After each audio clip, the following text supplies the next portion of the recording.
요한복음 12장 50절에 보면은 당시 대제사장 카야파가요 이런 말을 했어요. 요한복음 12장 50절, 또 한 사람이 백성을 위하여 죽어서 온 민족이 멸망치 않는 것이 우리에게 유익한 줄을 너희가 생각지 못하는도다. 어떤 근거로 이런 말을 하는지 모르겠어요. 어떤 근거로 이런 말을 했는지는 모르겠지만 소름 돋지 않습니까? 응? 온 민족이 멸망치 않기 위해서 백성을 위해서 한 사람이 죽어야 한다. 이런 말을 했어요. 요한복음 12장 50절에서 대제사장 카야파가. 소름 돋는 예언이죠. 소름 돋는 예언이에요.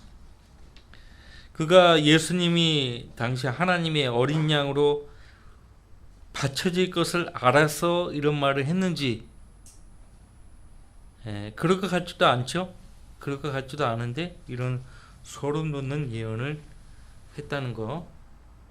자, 27절 말씀부터 다시 보도록 하죠. 총독의 병사들이 예수를 관정으로 끌고 가서 주에게로 온 군대를 모으고 그에게서 옷을 벗기고 주홍색 겉옷을 입히더라. 지난 시간에 이제 주홍색 겉옷은 죄수, 죄인에게 입히는 옷이라고 했죠.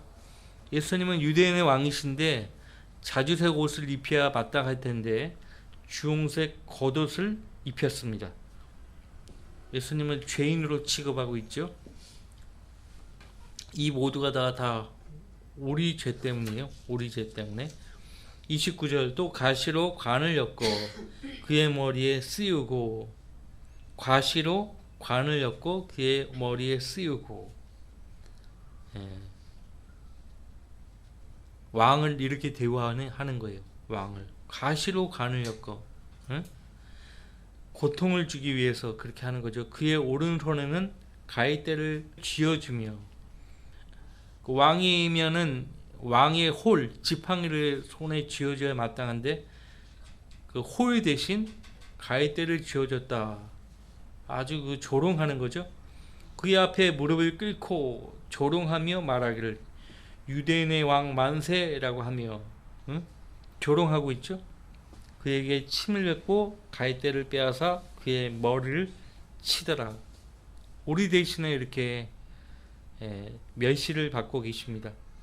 31절, 조롱한 후에 그들이 그에게서 겉옷을 벗기고 다시 그의 옷을 입혀 원래 입으셨던 옷으로 입혀서 십자가에 못 박으려고 끌고 가더라. 끌고 가는 거예요. 도살장으로 양을 끌고 가듯이 끌고 가는 거예요. 예수님은 지금 하나님의 어린 양으로 지금 대우받고 있습니다. 그들이 나가다가 시몬이라 이름하는 쿠레네 사람을 만났는데, 쿠레네 사람 흑인입니다. 흑인이에요. 시몬이라 이름하는 쿠레네 사람을 만났는데 그들은 그에게 강제로 주의 십자가를 지고 가게 하여 그들이 골고다 즉 해골의 장소라는 곳에 이르렀을 때, 왜 흑인이 왜 이 유대 지역에 와 있을까요? 여러분이 그 상식적으로 알아둘 필요가 있는데요. 보통 이제 아버지의 피를 잇잖아요.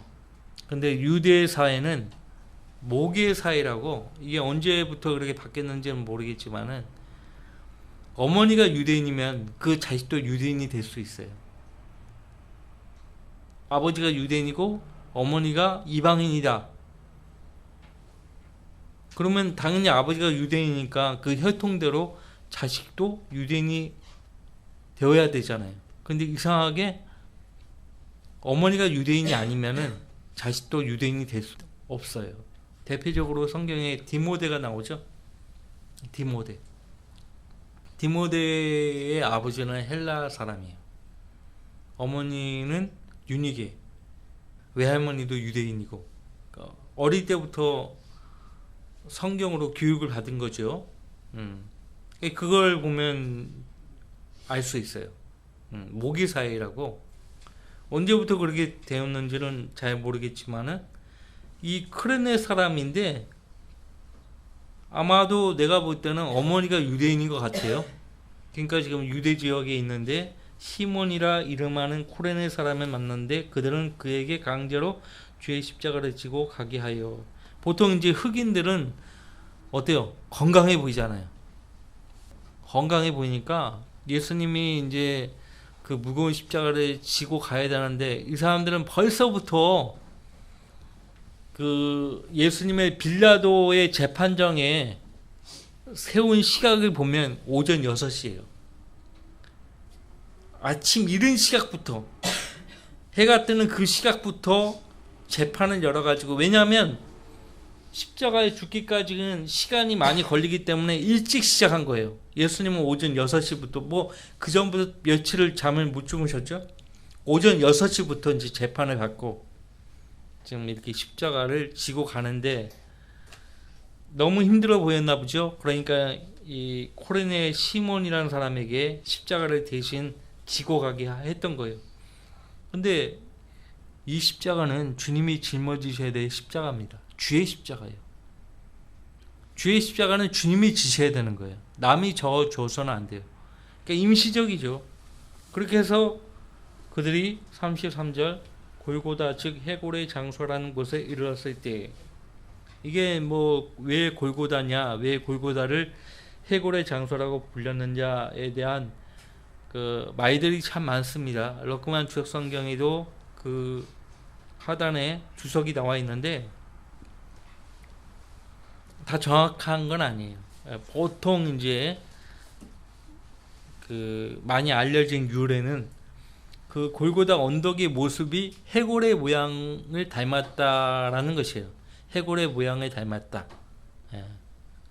그래서 해골의 장소라고 그렇게 그 부른 것이고요. 골고다 또는 갈보리라고도 불리죠. 이랬을 때 쓸개즙을 탄 식초를 그에게 주어 마시게 하였으나 주께서 맛을 보신 후 마시려 하지 않으시더라. 아셨어요. 그게 무엇인지 아셨음에도 불구하고 맛을 봤단 말이에요. 왜냐하면 일단 맛을 봐야 하는 이유는 예언되었기 때문에 그래요. 예언되었기 때문에. 고난 중에 식초를 맛보신다는 말씀이 구약성경 어디에서 예언되었는지 기억하시나요? 시편 69편 21절 말씀인데요. 이 쓸개즙을 탄 식초가 마가복음 15장 23절에 모략을 탄 포도주로 되어 있습니다. 발효된 술이에요. 포도주라는 얘기는 발효된 술이에요. 모략을 탄 발효된 술을 예수님께 먹이려고 한 거예요. 근데 잠언 기억하시죠? 잠언 31장 4절 말씀에 왕이 해야 할 것이 아닌 것이 나오는데, 술을 마시는 것은 왕이 해야 할 것이 아니며 독주를 마시는 것은 통치자들이 해야 할 것이 아니니라고 되어 있어요. 그러니까 예수님은 그 고난받는 그 순간, 돌아가시는 그 순간에서도 자기가 유대인의 왕이기 때문에 그 왕으로서 지켜야 할 하나님의 법을 기억하시고 지키신 거예요. 거기 시편 69편 21절 말씀 보면 그들이 또 쓸개즙을 나의 음식물로 내게 주었으며 내 갈증에 나로 식초를 마시도록 주었나이다. 이른 아침부터 재판장에 서셔서 재판을 받으시고 끌려 가시는 거예요. 그러니까 얼마나 목이 마르셨겠습니까? 예수님이 내가 목마르다라고 말씀하셨거든요. 돌아가시기 전에 내가 목마르다. 예수님은 하나님의 어린 양으로서 온 세상의 죄를 해결하기 위한 화목제물로 드려지고 있는 순간인데, 화목제물로 바쳐질 때 레위기에 보면은 그 희생제물이 어디에 불태워집니까? 번제단에 불태워져요. 그 번제단이 의미하는 것은 바로 죄인들을 대신해서 형벌받는 희생 제물을 가리키는 지옥이죠. 예, 번제물, 번제단, 그죠? 예수님이 우리 죄 때문에 이렇게 지옥의 형벌을 벌써부터 받고 계시는 거예요. 물론 겟세마네 동산에서부터 시작되었죠. 그 고통은, 그죠? 형벌은 그 예수님을 조롱했던 그 병사들이 예수님에게 관을 씌웠잖아요. 가시로 만든 과시로 관을 엮어서 씌우셨다고 했잖아요. 근데 이때 이 관이라는 이 표현이 그 원래 헬라어 원본에는 스테파노스라고 돼 있어요. 스테파노스. 집사 스테판, 우리 사도행 7장에서 봤죠. 그 스테파누스 뜻이 뭐냐면 면류관이라는 뜻이에요. 근데 그냥 면류관이 아니에요. 왕이 쓰는 그런 면류관이 아니고 승자가 쓰는 면류관이에요. 승리자가 쓰는 면류관이에요. 승리자가 쓰는 면류관이 바로 스테파노스예요. 예, 그냥 성경에 공연히 기록된 책이 아니라고 했잖아요. 응? 그 일반적으로 헬라어로도 그냥 왕관 하면은 디아데마라고 씁니다. 그런데 성경 원문에는 헬라어에는 스테파노스라고 기록되어 있어요. 이것은 승리자의 면류관이라는 뜻이에요. 그러니까 예수님은 승자예요. 이미 요한복음 14장 16장 보면 일어나라 내가 세상을 이겼노라 그렇게 말씀하셨어요. 예. 예수님은요 광야에서 사탄과 대결을 하셨을 때도 기록되었을 때 하나님 말씀으로 이기셨죠. 그리고 갈보리 동산에서도 사탄과 대결해서 이기셨어요. 그리고 갈보리 이 골고다 십자가에서도 주님은 이기시는 거예요. 자, 누가 승자인가? 십자가를 지고 인류의 죄 문제를 직접 해결하기 위해 고난을 기꺼이 감수하시는 주님이 승자예요. 사탄은 승자가 될 수 없어요. 승자의 대열에 낄 수도 없어요. 감히 주님과 사탄이 어떻게 대결을 합니까? 이 게임이 안 되죠. 그죠? 주님은 십자가를 지고요. 인류의 죄 문제를 직접 해결하기 위해서요. 고난을 감수하셨던 거예요. 진짜 우리가 흔히 말하는 상남자예요. 상남자. 요한복음에 보면은 예수님을 탁 붙잡으려고 막 칼과 몽둥이를 들고 병사들이 찾아오잖아요. 잡으러 오잖아요. 그때 예수님이 제 아들은 가게 하라고 놓아주라고 그렇게 말씀하셔서 상남자예요. 상남자. 진짜 주님이 상남자죠. 그렇죠? 그래서 우리를 위해서 그렇게 기꺼이 고난을 감수하신 거예요. 예, 왜? 우리를 사랑하셨기 때문에. 그죠? 사랑하셨으니까 우리를 위해서 죽으시려고 하신 거죠. 자, 이제 거기 보세요.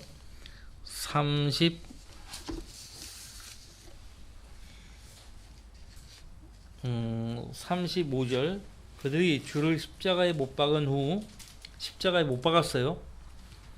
그 뭐 여호와 증인부터 시작해서 그 인터넷상에 올라오는 그림들을 보면 예수님이 뭐 십자가에서 어떤 모양으로 달리셨다 막 별의별 그림이 많이 나오는데 그 다 가짜고 예수님이 십자가에 못이 박혔대요.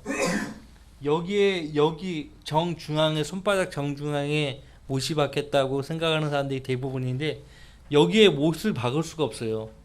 박으면은 이게 찢어져 가지고 떨어집니다. 그래서 여기가 여기 손목 여 마디에다가 손목 여기 이 마디에다가 박히신 거예요. 그러니까 여기에는 아시겠지만 신경이 다 모여 있는 곳이거든요. 그러니까 여기에 박으면은 온 신경이 그 타고 들어가는 거예요. 예, 박을 때마다 이 신경이 온 몸에 타고 못을 박을 때마다 온 신경으로 그 고통이 퍼지는 거예요. 발목에다가 이 발목 쪽에다가도 그렇게 예수님이 박히셨습니다. 못 박은 후 주의 옷들을 제비 뽑아 나누었으니 십자가에 못 박힐 것도 예언되었고, 그죠? 나무에 달린 자마다 저주받은 자라고 신명기에서 말씀하고 있죠. 신명기 22장, 그죠? 예수님은 우리 대신에 그렇게 나무에 못이 박힌 거예요. 그 로마 제국 때 가장 처참한 처형 방법은요, 나무에 십자가에 달려 죽는 거예요. 그 다음에 처참한 방법은 참수형입니다. 참수형이에요. 오예배 때도 이야기하겠지만 바울도 목배임 당했죠. 목배임 당했어요. 그리고 대환란 때 적그리스도에 의해서 환란 유대인 성도들이 목배임 당하죠. 그 많은 수들이 있는데 남는 자는 14만 4천 명이에요. 다 제거되고 14만 4천 명. 그리고 바울 사도가 그 복음 때문에 감옥에 갇혔을 때 사도 바울을 대신해서 열정적으로 복음을 전하다가 그 붙잡혀 가지고 역시 참수형 당했던 성도들이 있어요. 로마서 16장 3절 4절 읽어드리면, 그리스도 예수 안에서 나의 동역자인 프리스킬라와 아킬라에게 문안하라. 그들은 나의 생명을 위하여 자기들의 목을 내어놓은 사람들이라. 프리스킬라와 아킬라 알죠? 근데 사도 바울을 위해서 자기들의 목을 내어놓았다라고 말하고 있었는데, 그러니까 그 부부도 사도 바울처럼 끌려가서 목배임 당할 각오로 했던 거예요. 그러니까 교회사에 이 부부가 그렇게 목배임 당해서 죽었다는 그 기록은 찾아볼 수 없지만 아마도 그랬을 것 같아요. 예. 빌립보 1장에 나오잖아요. 바울 사도가 감옥에 갇힌 소식을 듣고 사도 바울을 대신해서 우리가 더 열심히 복음을 전해야 되겠다, 그런 마음으로 열심히 복음을 전파하는 성도들이 있었고, 그죠? 어떤 사람들은 시기와 다툼으로 그리스도를 전파했고 했다고 하잖아요. 자, 다시 그래서 십자가형이 가장 처참한 처형 방법이었고, 그 다음에 참수형이에요. 참수형. 자, 나무에 달린 자마다 저주받은 자라는 말씀이 신명기 21장에 있다고 했죠. 거기 한번 보세요. 이 말씀이 갈라디아서 3장에도 언급되고 있죠.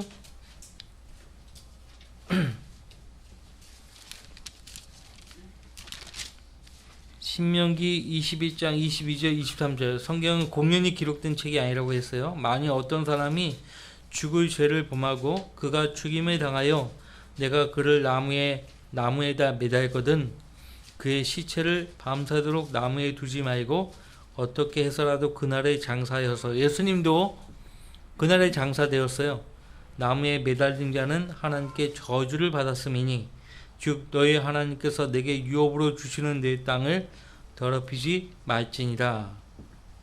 이 말씀대로 예수님이 온 인류의 죄 문제를 해결하기 위해서 십자가라는 나무를 지셨습니다.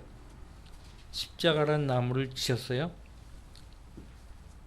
이것은 마치 유월절 밤에 우수초에다가 피를 적셔가지고, 흠없는 어린 양의 피를 적셔가지고 문 기둥과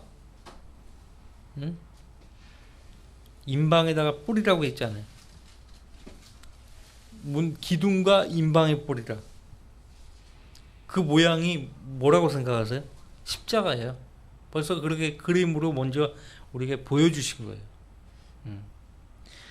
인방과 기둥은 나무로 하잖아요. 나무로 하잖아요. 그렇게 뿌리라 이거예요. 인방과 기둥의 뿌리라. 자, 이제 다시 마태복음 27장. 옷들을 제비뽑아 나누었으니 이것도 예언되어 있다고 했죠. 제비 뽑는다. 우리가 지난 시간에 시편 22편을 봤었어요. 그렇죠? 이는 선지자를 통하여 그들이 그들 중에서 나의 옷들을 나누고 또 나의 속옷을 놓고 제비 뽑았나이다라고 하신 말씀이 이루어지게 하려 함이더라. 제비 뽑는 거예요. 그리고 이제 36절. 그리고 그들이 거기 앉아서 줄을 지키며 주의 머리 위에 이 사람은 유대인의 왕 예수라고 쓴 죄명을 붙였더라. 마가복음 그 다음에 누가복음 요한복음 다 합치면은 이 사람은 유대인의 왕 나사렛 예수라 죄 명패를 붙인 거예요. 이 사람은 유대인의 왕 나사렛 예수라. 자칭 유대인의 왕이라는 말이죠. 예수님이 스스로 유대인의 왕이라고 했으니까 조롱하면서 그렇게 죄명을 붙였는데 세 개의 언어로 붙였다고 기록되어 있어요. 히브리어, 헬라어, 라틴어. 근데 히브리어는 종교적인 체계를 대표하죠. 모든 종교가 셈족에서 나왔거든요. 셈족. 모든 종교가 셈족. 셈족이 그 히브리인이에요. 히브리. 유대인이죠. 유대인. 셈족으로부터 나온 거고 그 다음에 헬라어로 이렇게 붙였다고 했는데 헬라어는 뭐죠? 어떤 체계를 그 대표하죠? 지적인 체계예요. 왜냐하면 고린도서 1장을 기억하세요? 유대인들은 표적을 구하고 헬라인들은 지혜를 찾는다고 되어 있잖아요. 지혜를 찾는다. 지혜와 지식은 연관이 있죠. 그러니까 지적인 체계를 대표하는 것이에요. 라틴어는 생각해 보세요. 정치적인 체계를 대표합니다. 정치적인 체계. 당시 로마 제국이에요. 예수님은 헬라어로도 라틴어로도 복음이 만천하에 증거되었죠. 그죠? 예. 자, 38절. 그때에 두 명의 강도들이 주와 함께 십자가에 못 박혔는데 하나는 오른편에 또 하나는 왼편에 있더라. 마가복음과 누가복음에 예수님께서 이들 강도들과 대화하는 장면을 보게 되죠. 원래는 두 강도 모두가 다 예수님을 비난했습니다. 조롱했습니다. 자기들도 자기 죄값을 치르기 위해서 십자가에 달려 고난받고 있는 죄인들인데 예수님에 대해서 모르는 이들이 처음에는 비난을 했어요. 그러다가 오른편에 있는 강도가 나중에 회개하죠. 처음에는 같이 비난하다가 곰곰이 생각해 보니까 이분은 우리와 다른 분이에요. 뭐 소문으로 듣긴 들었지만은 아 진짜 다른 분이구나. 구세주시구나. 그걸 알게 된 거죠.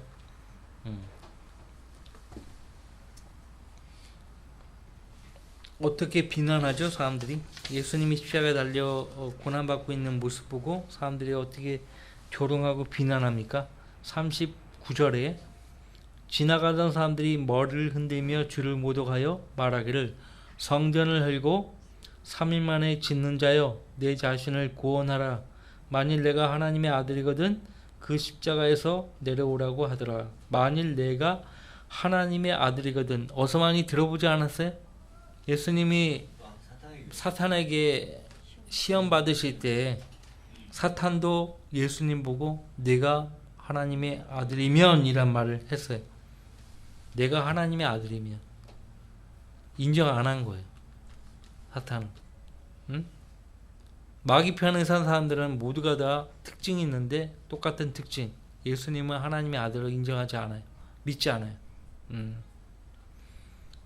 알고 있음에도 불구하고 인정하지 않는 거예요, 사탄은.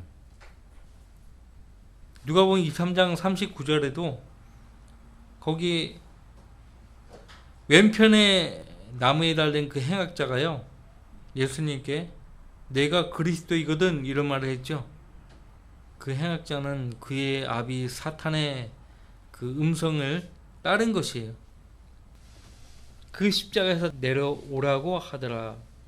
예수님 십자가에 달리신 것은 자신을 구원하기 위함이에요.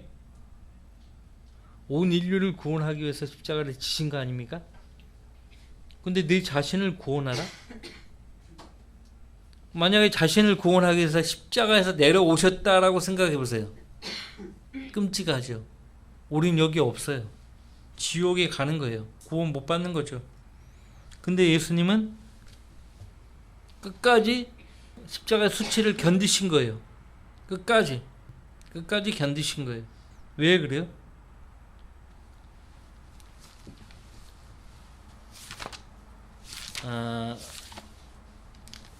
예수님 십자가에 지금 고난받는데 그렇게 누가 봐도 고난받는 모습이 그렇게 좋아 보이지 않죠. 그런데 이사야 53장 보시면은 그 십자가의 고통을 통해서요 만족을 하고 계시는 거예요. 이사야서 53장 10절 11절을 같이 읽습니다. 이사야서 53장 10절 11절. 그를 같이 읽어봐요. 그를 상하게 하는 것이 주를 기쁘시게 하였기에 주께서 그를 고난에 두셨도다. 주께서 그의 혼을 속죄제물로 만드실 때 그가 자신의 씨를 보리니 그가 자신의 날들을 늘릴 것이요 주의 기쁨이 그의 손에서 번창하리라. 그가 자기 혼의 고통을 보고 만족하게 되리라. 나의 의로운 종이 자기의 지식으로 많은 사람을 의롭게 하리니 이는 그가 그들의 죄악을 담당할 것입니다. 누구에 대한 말씀이에요? 예수님이에요. 사도행전 8장에 에티오피아 내시가요 이사야서 53장을 읽고 있었던 거예요. 여기 이분이 누구신고? 응? 실로 그가 우리의 질고를 지고 우리의 슬픔을 지었는데도 우리는 그가 형벌을 받아 하나님께 맞으며 고난당하는 줄로 생각하였도다. 그런데 오늘날 유대인들, 정통 유대인들은요 대환란이 있을 것을 몰라요. 모르고 있어요. 그 사람들은 그냥 메시아가 오면은 자기들을 구원해 줄 거라고 기대하고 있는 거예요. 얼마나 불쌍하죠? 대환란이 있을 거예요. 유대인들 상당수가 어떻게 되죠? 죽임을 당하는 거예요. 자, 안타깝죠? 그걸 몰라요. 인정하려고 되지도 않아요. 알려주는데도. 응? 자, 또 히브리서 12장 말씀을 읽겠습니다.